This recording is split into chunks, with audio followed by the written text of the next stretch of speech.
तुम्हें बोलना पड़ेगा बार बार कि नहीं नहीं मैं कर सकता हूँ, मैं कर सकती हूँ। हर बार तुम्हें खुद को मोटिवेट करना पड़ेगा, जितनी बार गिरोगे खुद को खड़ा करना पड़ेगा। क्योंकि होता क्या है ना, बहुत लोग स्टार्ट तो करते हैं बट खत्म नहीं कर पाते। इस वजह से मैं बोल रहा हूँ ये जितने भी मैंने आपको 5 टेक्निक्स बताई इनको फॉलो करो, मेहनत करो। अगले 4-5 दिन भी फॉलो करोगे ना तुम्हें खुद ब खुद इम्पैक्ट दिखेगा और आपकी सेल्फ स्टडी इंप्रूव होगी। वैसे हो सभी के सभी। एक सबसे बड़ी प्रॉब्लम आज के टाइम पर आ रही है हर एक बच्चे की, वो ये है ना कि सेल्फ स्टडी करनी है भी या नहीं। क्योंकि हम क्या करते हैं ना भैया, हम ना आरएम बैच के अंदर है और हम ना लेक्चर्स वगैरह देखते हैं, डेली क्लासेस ले रहे हैं, थोड़ी बहुत बैकलॉग भी हो गई है लेकिन हम क्लासेस ले रहे हैं, हम नोट्स भी बना रहे हैं, हम सब कुछ कर रहे हैं, पर सेल्फ स्टडी का टाइम ही नहीं मिल पाता, रिवीजन करने का टाइम ही नहीं मिल पाता। तो क्या भैया लेक्चर देख लेंगे उससे काम चल जाएगा क्या, या फिर काम नहीं चलेगा? एक बार रियलिटी बता दो। और ये जो टाइम नहीं निकल पा रहा है सेल्फ स्टडी का, वो कैसे निकलेगा वो भी बता दो। तो मैंने कहा जो तुम्हारी दोनों प्रॉब्लम है ना, इनका आज मैं सोल्यूशन लेकर आ गया हूँ। सबसे पहली बात, क्या सेल्फ स्टडी सच में इंपॉर्टेंट है? तो इसका एक मैं आंसर दूंगा तुम्हें सिंपल सी स्टोरी के साथ। इतने सारे टॉपर्स रहे हैं, नेक्स्ट टॉपर से ही जो हमसे पढ़े थे, और उनमें से एक टॉपर था, एक ऐसा लड़का जिसके ना हाफ ईयरली तक स्कोर बहुत कम आ रहा था। ठीक है, बाद में ना उसका स्कोर अचानक से इंप्रूव कर जाता है। उसके सब क्लास वाले सोच रहे हैं कि ये अचानक से कैसे चमत्कार हो गया, इतने ज्यादा मार्क्स कैसे इसके बढ़ गए, इतना पढ़ने लग गया क्या वो? तो पता है उसने क्या बताया सबको? उसने एक सिंपल सी लाइन बोली, अभी तक ना मैं लेक्चर देखता था, मैं नोट्स बनाता था, मैं लेक्चर देखता था, मैं नोट्स बनाता था, मेरी पूरी दुनिया यही थी। पर मैं उन नोट्स को रीड ही नहीं करता था, रिवाइज ही नहीं करता था, सेल्फ स्टडी नहीं करता था। और उसने दिन का सिर्फ 1 से 2 घंटा सेल्फ स्टडी को देना स्टार्ट करा, और उससे पता है क्या हुआ? उससे उसके मार्क्स 30-40% तक इंक्रीज हो गए। यानी एक छोटी सी चीज इतना बड़ा इंपैक्ट ला सकती है। और इसी वजह से आज मैं बोल रहा हूँ सेल्फ स्टडी इंपॉर्टेंट है, बहुत इंपॉर्टेंट है। अगर तुम डेली का डेली रिवाइज नहीं कर रहे हो, पढ़ नहीं रहे हो, तो काम नहीं चल पाएगा। फिर चाहे तुम किसी बैच को ले लो, फिर चाहे तुम कोई यूट्यूब वीडियो देख लो, काम नहीं चलता है, रियलिटी है। तो सोल्यूशन क्या है भैया, कहाँ से लाए टाइम, ये भी बता दो।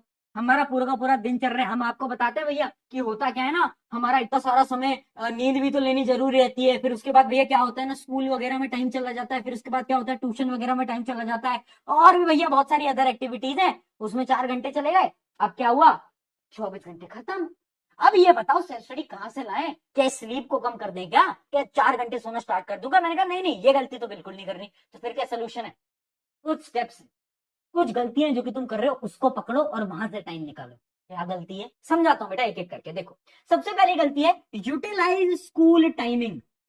मैं बहुत सारे बच्चों से मैंने एक सवाल पूछा एक दिन कि ना एक बात बताओ, तुम्हारा दिन का सबसे बेकार काम कहाँ है जहां पर तुम्हारा टाइम बहुत वेस्ट होता है? तो पता सबने एक जवाब दिया, और शायद तुम्हारा भी जवाब होगा, मुझे कमेंट में बताना। वो ये दिया इन्होंने, नोट्स। नोट्स। भैया क्या होता है ना कि स्कूल में वो असाइनमेंट मिलते हैं, नोट्स मिलते हैं, क्लास के नोट्स होते हैं, हम ना रात को बैठ के ना नोट्स बनाते हैं, हमारे दिन के 2 घंटे नोट्स बनाने में जाते हैं। ये बहुत बड़ा ब्लंडर है। फिर कहाँ करें नोट्स? नोट्स बनाना भी इंपॉर्टेंट है।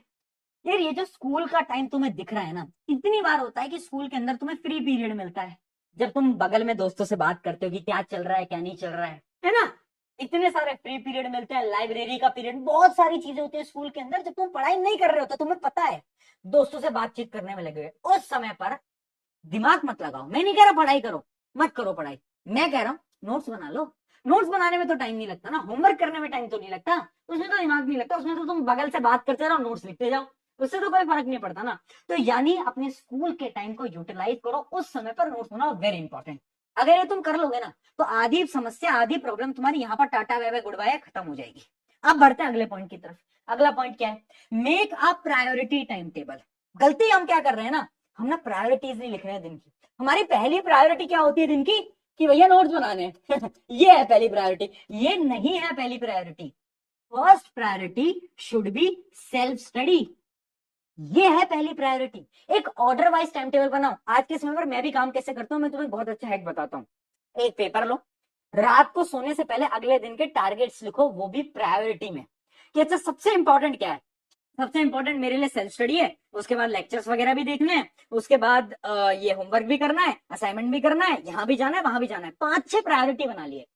ऊपर से काम करना स्टार्ट करना है, सबसे पहले वो करना है जो तुम्हारी ऊपर की प्रायोरिटी है। उससे पता है क्या होता है, जो नीचे वाली तुम्हारी प्रॉब्लम्स है ना, जैसे कि इधर उधर घूमने जाना है, वो ऑटोमेटिकली कट हो जाती है, क्योंकि तुम्हारा सारा समय ऊपर की प्रायोरिटी में खत्म हो जाता है।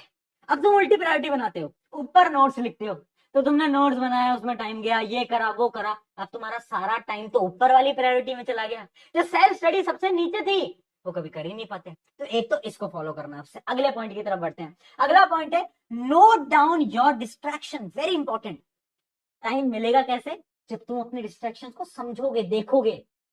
तो ये यार पूरा दिन तो ऐसे निकल जाता है, नहीं निकलता। ये तुझे मुझे दोनों को मालूम है। कितनी बार होता है कि हम यहाँ पर इंस्टा या यूट्यूब स्क्रॉल कर लेते हैं और उसमें अपने 1 घंटे खराब कर लेते हैं। मैं ये नहीं कह रहा तू एक साथ 1 घंटे खराब करता है, ये 10-10 मिनट्स के टाइम इंटरवल में होता है। थोड़ी देर पढ़ा फिर फोन चलाया, थोड़ी देर पढ़ा फिर फोन चलाया, थोड़ी देर पढ़ा फिर फोन चलाया। होता ही नहीं होता। ये 1 घंटा मैंने बहुत मिनिमम बताया, रियलिटी में शायद 3 से 4 घंटे होगा मिनिमम, मैं गारंटी से बोल सकता हूँ। अगर सोशल मीडिया नहीं तो कोई गेमिंग वगैरह होगी, है ना ये मिनिमम डिस्ट्रैक्शन टाइम। तो इन टाइम को कट करना है, हटाना पड़ेगा। जितने भी डिस्ट्रैक्शन टाइम है अगर ये हट गए ना तो ऑटोमेटिकली क्या होगा ना, आपकी सेल्फ स्टडी इंप्रूव होगी। आपको पता चलेगा अरे यार दिन में करने के लिए समय है, समय में क्या करेंगे, पढ़ाई करेंगे, सेल्फ स्टडी करेंगे। तो ये बहुत इंपॉर्टेंट है, अपने डिस्ट्रैक्शंस को ढूंढो और कट डाउन करो। एक पर्ची में लिख लो अपने सारे डिस्ट्रैक्शंस और चिपका लो सामने, स्टडी टेबल के सामने, और देखो डेली अच्छा ये प्रॉब्लम है, ये प्रॉब्लम है, ये प्रॉब्लम है। जब ये करोगे ना तब मजा आएगा। और अगला पॉइंट देखते हैं, फोकस मोर इन क्लास। जब हम लेक्चर देख रहे हैं ना, कोई पिक्चर तो नहीं चल रही होती, उस समय पर फोकस मेरा 100% होना चाहिए। मैं क्यों बोल रहा हूँ, क्योंकि जितना ज्यादा फोकस रहेगा ना उससे क्या होगा कि तुम्हें रिवाइज करने की कम जरूरत पड़ेगी। इमेजिन करो मैं तुम्हें पढ़ा रहा हूँ क्लास के अंदर और तुम सारी चीजें समझ रहे हो, सुन रहे हो, फोकस एकदम 100% है, तो क्या होगा, बाद में तुम्हें पन्ने पलटने की जरूरत नहीं है, तुम्हें सब कुछ क्लास में आज समझ आ गया। और ये टेक्निक ना मैं खुद अपने स्कूल टाइम में फॉलो करता था।